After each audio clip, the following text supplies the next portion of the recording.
Hi, welcome back to Jeshi's vlog. എല്ലാവർക്കും സുഖല്ലേ? കണ്ടില്ലേ സുന്ദരി റോസപ്പൂ, എന്ത് ഭംഗിയല്ലേ. ഇത് ഒരു ക്രീപ്പർ റോസാണ് കേട്ടോ, കണ്ടില്ലേ. ഇതിങ്ങനെ ഒരുപാട് നീണ്ടു കിടക്കുക, മുട്ട് കുറച്ചേ ഉള്ളൂ, നല്ല നല്ല ഭംഗിയായിട്ടിരിക്കുന്നുണ്ട്.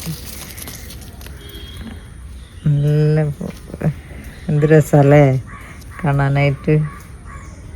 മുട്ടൊക്കെ നോക്കിയേ, നല്ല സുന്ദരിയായിരിക്കും. എന്ത് ഭംഗിയല്ലേ റോസ് പൂക്കൾ കാണാൻ.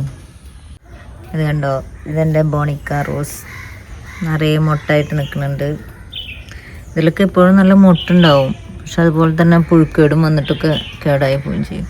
അപ്പം നല്ല മുട്ടും ഒക്കെ വന്നിട്ടുണ്ട് കണ്ട, പുതിയ മുട്ടും പുതിയ തളിരും ഒക്കെ വന്നിട്ട് കണ്ട, നന്നായി നിൽക്കുന്നുണ്ട്. ഇതാണ് ബോണിക്ക റോസ്. ഒരു പൂമ്പാറ്റ നോക്കിയേ, നല്ല പറന്ന് നടക്കണം.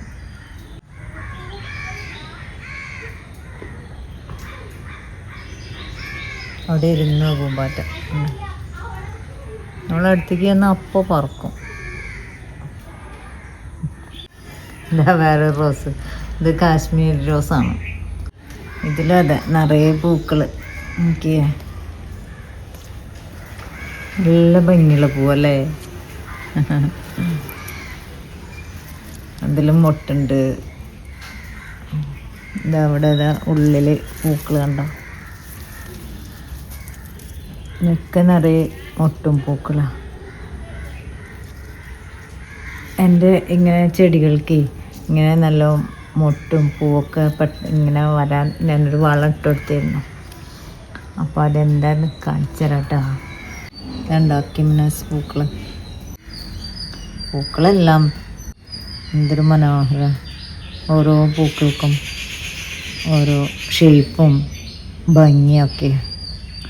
ഇത് കണ്ടോ, എൻ്റെ ഡേസി നിറയെ പൂത്തിരിക്കുന്നത്. ഇത് മോനേൻ്റെ ഫേവറേറ്റ് പ്ലാന്റാണ്. ഡേസി പൂക്കൾ നല്ല ഇഷ്ടമായിരുന്നു. എന്ത് രസമാണ്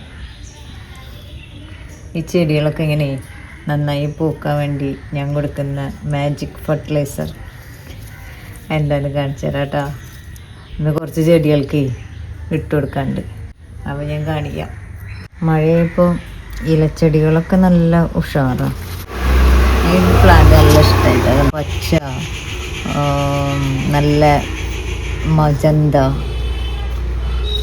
ഒരു ലൈറ്റ് യെല്ലോൻ്റെ ഷെയ്ഡും എല്ലാം കൂടിയിട്ട് നല്ല ഭംഗിയുള്ളൊരു പ്ലാന്റ്. അതുപോലെ ഇതും എനിക്ക് ഭയങ്കര ഇഷ്ടമാണ്, നമ്മുടെ വരയൻ പുലിക്കുട്ടി. എന്ത് രസമല്ലേ, ഹാർട്ട്, ഒരു കുഞ്ഞു ഹാർട്ട് കയ്യിൽ കിടക്കുന്ന പോലെ. ആയി നല്ല ഭംഗിയുണ്ട്. ഞാനിപ്പോഴായിട്ട് തന്നെ ശ്രദ്ധിക്കുന്നത്, നല്ല രസമായിട്ട്.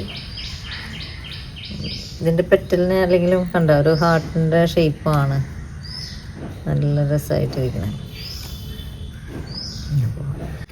ഇത് നല്ല വെയിലത്തിരിക്കുന്നുണ്ടെങ്കിൽ ഈ ഗ്രീൻ ലീവ്സൊക്കെ ഇവിടെ നല്ല ഡാർക്ക് ബ്രൗൺ ആയിട്ട് നല്ല ഭംഗിയായിരിക്കും.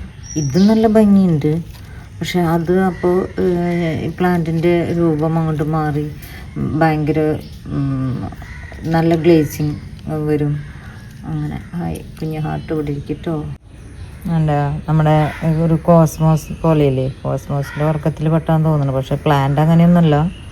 പ്ലാന്റ് ഇങ്ങനെ ഒരു വള്ളിച്ചെടിയായിട്ട് ഇങ്ങനെ കിടക്കുന്ന ഒരു പ്ലാന്റ്. വേണ്ട മറ്റൊരു ലീഫുണ്ട്. എൻ്റെ ചെടികൾക്ക് ഞാൻ ഇട്ട് കൊടുക്കുന്ന മാജിക് ഫെർട്ടിലൈസർ ആണ്. അതിനായിട്ട് ഇത് കുറച്ച് ചാണകപ്പൊടിയാണ് കേട്ടോ.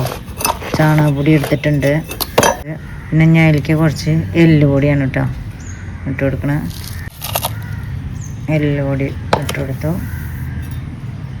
അതിൻ്റെ അടിയിൽ കണ്ടത് എല്ലുപൊടി ചാണകപ്പൊടിയാണ് കേട്ടോ. അതേ പാത്രത്തിലാണ് ഞാൻ ചാണകപ്പൊടി എടുത്തത്. അപ്പോൾ ചാണകപ്പൊടി, എല്ലുപൊടി, പിന്നെ ഇതിലേക്ക് ഒരു സ്പെഷ്യൽ സാധനം കൂടി വരുന്നുണ്ട്. എന്താണെന്ന് മനസ്സിലായോ? ഇത് എഗ് ഷെല്ല്. പൊടിച്ചത്, മുട്ടത്തോട് പൊടിച്ചതാണിത്. അപ്പോൾ ഇത് മൂന്നും കൂടിയാണ് ഞാൻ മിക്സ് ചെയ്ത് ഇട്ട് കൊടുക്കുന്നത്. നല്ല ഒരു ഫെർട്ടിലൈസറാണ്. ആക്ച്വലി എല്ലാ ചെടികൾക്കും നല്ലതാണ്. അപ്പോൾ ഇത് എല്ലാം കൂടി ഞാൻ നന്നായി മിക്സ് ചെയ്തിട്ടുണ്ട്. ഇനി ഇത് ഓരോ ചെടികൾക്കും ഇട്ട് കൊടുക്കുന്നത്. അപ്പോൾ നല്ലൊരു ഫെർട്ടിലൈസറാണ് ഇട്ടത്. ചൂടൊക്കെ ഒന്ന് ഇളക്കിയിട്ട് നമുക്ക് വളം ഇട്ട് കൊടുക്കാം. ഇത് ഇടയ്ക്കിടയ്ക്ക് ഇട്ട് കൊടുക്കട്ടോ. 2 മാസം കൂടുമ്പോഴൊക്കെ ഈ വളം ഇട്ട് കൊടുക്കും ഞാൻ. ഇതിന് ഇളക്കാൻ സ്ഥലമൊന്നുമില്ല, എന്നാലും അതുകൊണ്ട് തന്നെ ഇതിൻ്റെ സൈഡിനായിട്ട് ഇത് പിന്നെ ജൈവവളമല്ലേ, അതുകൊണ്ട് ഇപ്പം തണ്ടുമ്മലും ഒക്കെ തട്ടിയാലൊന്നും കുഴപ്പമൊന്നുമില്ല. അപ്പം നമുക്ക് ചെറിയ ചെടിച്ചട്ടിയിലാണെങ്കിലും ഇട്ട് കൊടുക്കാം. പൂവുള്ള ചെടികളാണെങ്കിലും വീണ്ടും ഇട്ട് കൊടുക്കണത് നല്ലതാണ്. കാരണം പിന്നെയും ഇത് കഴിയുമ്പോഴേക്കും അടുത്ത് തന്നെ വീണ്ടും ഉണ്ടായിക്കോളും. നല്ല പൂക്കൾ ഉണ്ടാവാനും പൂക്കൾക്കും ചെടികൾക്കും നല്ല കരുത്ത് ഉണ്ടാവാനും ഒക്കെ നല്ലതാണ് എല്ലുപൊടി, പിന്നെ എഗ്ഷെല്ല്, പിന്നെ ചെടിയുടെ വളർച്ചയ്ക്ക് ചാണകപ്പൊടി ഒക്കെ നല്ലതാണ്. അപ്പോൾ ഇതിങ്ങനെ മിക്സ് ചെയ്തിട്ട് ഇതെല്ലാം കിട്ടുന്നവർ ഇതെല്ലാം മിക്സ് ചെയ്തിട്ട് ഇട്ട് കൊടുക്കുക. എൻ്റെ ബിഗോണിയ കുട്ടി കണ്ടോ, എന്ത് സുന്ദരിയാണ് നോക്കിയേ. നിങ്ങൾക്ക് എല്ലാവർക്കും നല്ല ഇഷ്ടമല്ലേ എൻ്റെ ബിഗോണിയനെ കണ്ട് കണ്ട്? നിങ്ങൾക്ക് ഇഷ്ടമായിണ്ടാവില്ലേ? സുന്ദരി കണ്ടോ, പുതിയൊരു കതിരിലെ പൂക്കളുണ്ടായി വരുന്ന നോക്കിയേ. അപ്പോൾ ഇന്നത്തെ വീഡിയോ ഇത്രയേ ഉള്ളൂ കേട്ടോ. അപ്പോൾ ഓക്കെ, എല്ലാവരും ആദ്യമായിട്ട് കാണുന്നവർ സബ്സ്ക്രൈബ് ചെയ്യണം കേട്ടോ. പിന്നെ എൻ്റെ വീഡിയോ ലൈക്ക് ചെയ്യണേ മറക്കരുത്. മറക്കാതെ സബ്സ്ക്രൈബ് ചെയ്യുക, മറക്കാതെ ലൈക്ക് ചെയ്യുക, മറക്കാതെ ഷെയർ ചെയ്യുക കേട്ടോ. എല്ലാം ചെയ്യണം. പിന്നെ കമൻസൊക്കെ ഇടൂ. എൻ്റെ വീഡിയോസ് ഇഷ്ടമുണ്ടോ, ഏത് തരം വീഡിയോസാണ് ഞങ്ങൾക്ക് കൂടുതൽ ഇഷ്ടം, ഇതൊക്കെ നിങ്ങൾ കമൻറ്റിലൂടെ പറഞ്ഞാലേ എനിക്ക് മനസ്സിലാവുള്ളൂ. അപ്പോൾ ഒക്കെ പറയണം കേട്ടോ. അപ്പോൾ ഇന്നത്തെ വീഡിയോ ഇവിടെ അവസാനിക്കുകയാണ്. Tata, bye bye. എൻ്റെ ബിഗോണിയ കുട്ടി ടാറ്റ ഉണ്ട് നിങ്ങൾക്ക്. Tata, okay, by.